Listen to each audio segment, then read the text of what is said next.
हे एकंदर आम्ही केलेलं सर्वेक्षण आहे. पण इथं आल्यावरती पाहिलं तर ज्या काही त्रुटी दिसतात की काय त्रुटी याच्यामध्ये नक्की अनेक लोकांनी सजेशन दिलेत. जे काही ट्रॅफिकचे अधिकारी येतात, मला वाटतं जो 8 जणांचा अपघात झाला, 8 जण त्या ठिकाणी जागेवरती मृत्युमुखी झाले. त्यानंतरनं नवले ब्रिज प्रेक्षणीय स्थळ झालं होतं. नेते, पुढारी, अधिकारी गेल्या 8, 15, 20 दिवस का लोकांनी त्या रस्त्याला प्रेक्षणीय स्थळ करून टाकलं विचारायची सोय. आणि ज्यांनी ह्याच्यावरती मार्ग काढायचे त्यांनी मार्ग काय काढले? स्पीड 30चं करा. अरे स्पीड 30चं केल्यामुळं एकतर दंडाची नितीन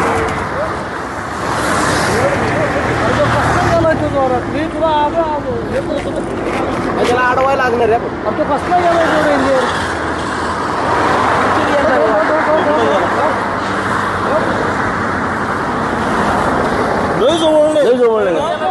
बघितलं आत्ताच तुम्ही आमच्याच बरोबर अपघात घडला असता. ज्या स्पीडने आम्ही आता पूर्णपणे रोडच्या बाजूला आहे. आम्ही शेवटच्या टप्प्यामध्ये थांबलो. म्हणजे रस्ता संपल्यानंतर ना आम्ही बाजूला